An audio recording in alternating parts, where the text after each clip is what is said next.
Hey there everybody, I hope you're all well. Just Marco here in front of St. James Cathedral today. I actually did a little bit of work for St. James back in 2010. The Queen was coming here for a visit. The cathedral was doing some renovations back then, and or they were planning to do some renovations back then that they wanted her to approve. And so they needed some pre-visualization of what the renos would look like, and so yours truly did them for the cathedral. Along with my photographer friend, and yeah, true story. Anyway, today we're out with this lens. This is the Industar 53mm f2.8. 53 millimeters, kind of a strange focal length, eh? Well, kind of a strange lens in general. It's a Ukrainian/Russian lens. There's a bit of confusion there, a little bit more about that later. Anyway, let's see how this goes. I'm reinventing myself. I'm me and nobody else. Ooh. I can't help but smile. Yes, indeed, St. James Cathedral. This was shot wide open. If you really want to get critical, it's not that sharp. It's at f8, and at f8, this lens is quite sharp, actually. A very stylized black and white edit. Lots of grain added to this one. A lot of beautiful flowers around the cathedral. This one shot wide open again. And the iconic St. Lawrence Hall just across the street. Next shot here, one of my favorites actually, again very stylized.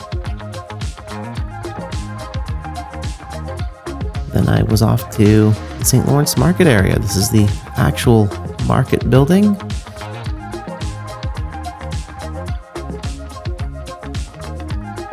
Street view of the market building. Some people call this the Flatiron, but it's actually the Gooder building. I'm really having fun with the Dehancer plugin, and all this video shot with the Industar has been put through the plugin. Those wondering about chromatic aberrations, yes, this has got tons of it. Lawn statues, lawn ornaments, I don't know what you'd call them, but they're at the foot of this next building. This might actually be the next home of the studio. Hey there everybody, welcome to the humble studio. As usual, when I'm out there shooting with a lens, I'll bring you in here to talk to you a little bit more about that lens. And wow, is there ever a lot to talk about when it comes to these Industar lenses, especially the model N-61, because it actually encompasses 3 lenses. That's only where the confusion starts, believe me. Oh, by the way, I'm wearing my Bruce Lee shirt today. It's a Bruce Lee Enter the Dragon shirt. My buddy Brandon designed this, very talented designer. Just thought I'd give him a shout out. Love this shirt so much. No disrespect to Bruce, but I have a microphone in his hair. This lens comes in a 52mm, like the one I was shooting with, a 55mm, and it also comes in a 50mm, and on 2 different mounts, believe it or not. The history of the lens, it was intended to be a replacement for a lens they call the 26M, I believe. It's a lens that they started manufacturing in 1957 up until the early 70s. And in the early 70s, they started making the N-61 lenses.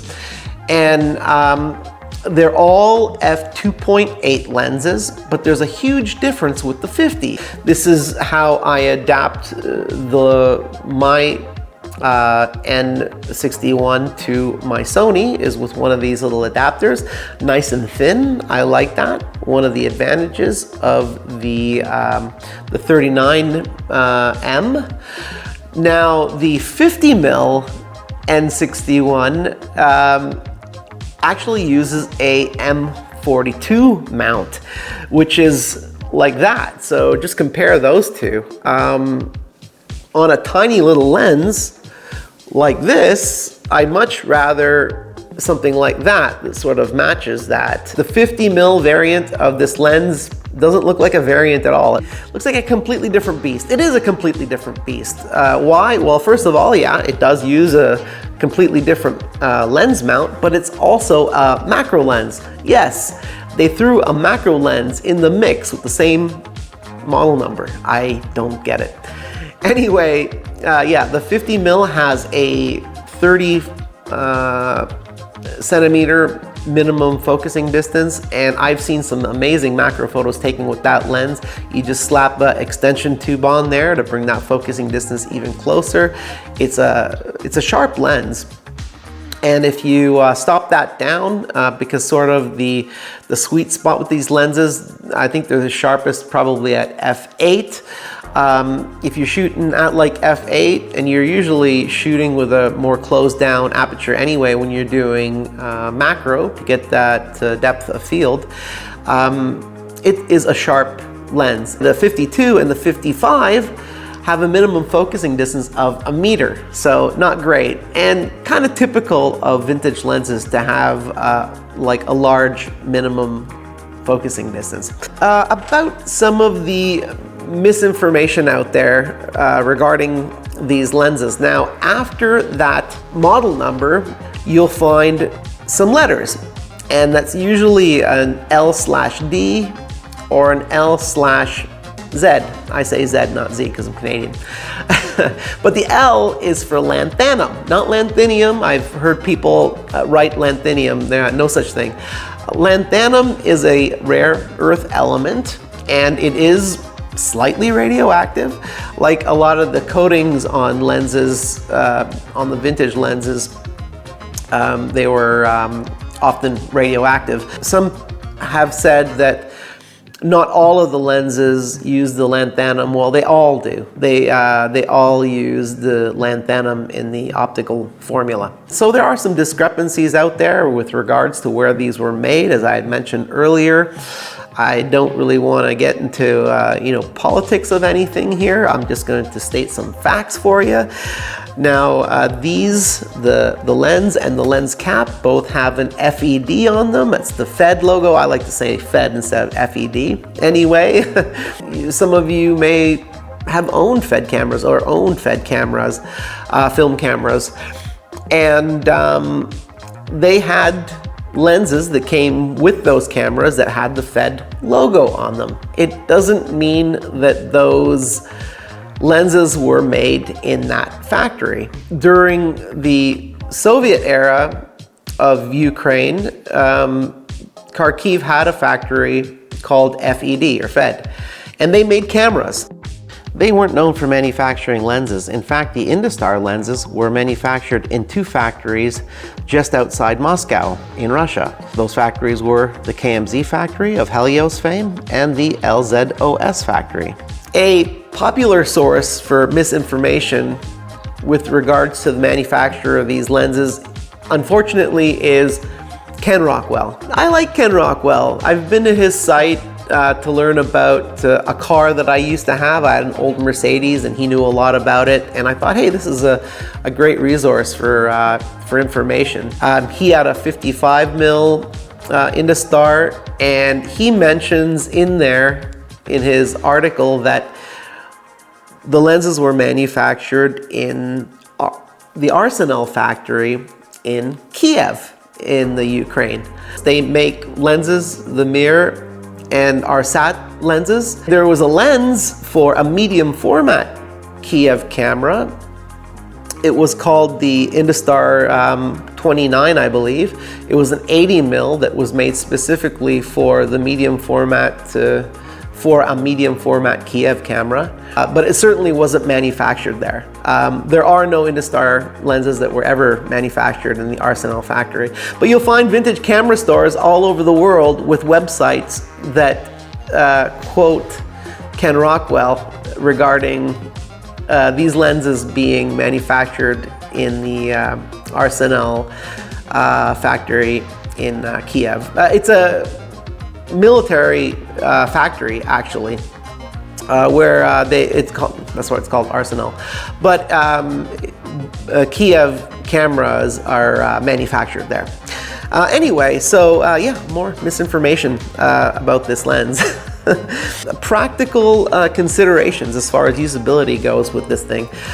Now, yes, they're quite sharp. If you're between f2.8, like wide open, and f4, things are a little bit softer into like the f8 area, and it gets quite a bit sharper. You go north of that, and of course you've got the effects of diffraction. You can close that down to as far as f16. Now for those of you looking for like crazy bokeh, you're not necessarily going to get it with this, but not bad. Out of focus backgrounds, not too shabby with this at all, actually. Especially at that 1 meter minimum focus distance, if you've got it wide open. So f8 is kind of like the sweet spot. Like physically with this lens, it's going to differ a little bit between mine and someone else maybe talking about this lens, because how the lens has been used, how it's been stored, treated. These things are all going to factor into how my copy is going to work relative to somebody else's, just like all vintage lenses. I've heard some people with very good experiences as far as the focusing ring being very smooth. Mine has a bit of a step in the middle there, and that kind of makes focusing accurately difficult sometimes. Now, because it's relatively stiff, and we've got a threaded mount, you'll find if you haven't turned your adapter on tight enough, you'll be undoing your lens. So make sure that's on quite tight first, and then you should be fine. Now the aperture ring, it's very thin and actually quite sharp, but thankfully the aperture ring moves quite nicely, and it's got some very positive, albeit loud, clicks. Not a big deal. Like you've seen, no problems really shooting video with this, but it's not necessarily a video lens. These lenses also come in a silver and black variant, and I kind of like them. So the filter thread in there is actually a 40.5 mil filter thread. Some of you out there, not the Leica people, but everybody else is going to find that kind of weird. But that's a very Leica thing to have a 40.5 mil filter thread. Those cool slotted Leica lens hoods, the aluminum ones, they fit right on there just perfectly. So, and they would look pretty cool on that as well. So it has been really fun shooting with this lens. Unfortunately, this lens has been a little bit neglected. I was just cleaning some stuff out of a closet, and I'm like, wow, I forgot that I had that. I should do a video about it. One of the reasons it has been neglected is one of my favorite vintage lenses to shoot with is my Minolta lens. It's a Rokkor X lens, my 50mm f1.7. If I'm going to go out shooting with a vintage lens, that's going to be the lens I'm shooting with. And I know some of you are screaming Helios. Yes, they're awesome lenses. Actually just sold one of my Helios lenses to this guy, Steven, who works at a big camera store next door called VizTech. Steven's going to be lending me the X100 Fuji 6. So I know a lot of you love that camera. I'll be shooting probably in a week or so with that, and I'll be doing a video about that. I know it's a very hot camera right now. I found a guy who was selling a couple Zuiko lenses in a bag, and there was like a Tokina lens and this thrown in there as kind of a bonus. So this was kind of free. If you jump on eBay, you'll find these between $15 and $20 US normally. There are some of you who'd be really happy with this lens. It's got its quirks, but yeah, it can be pretty fun. So as usual, I hope you guys got something out of this one. If so, consider leaving me a thumbs up. If not, that's okay too. I had a lot of fun learning about the history of these lenses. If I got something incorrect, please correct me in the comments. Or if you've got some ideas for future episodes, please leave those in the comments as well. If you want to make sure you don't miss any of these videos, please consider subscribing. And until next time, keep working to make your chosen idea a reality. Peace.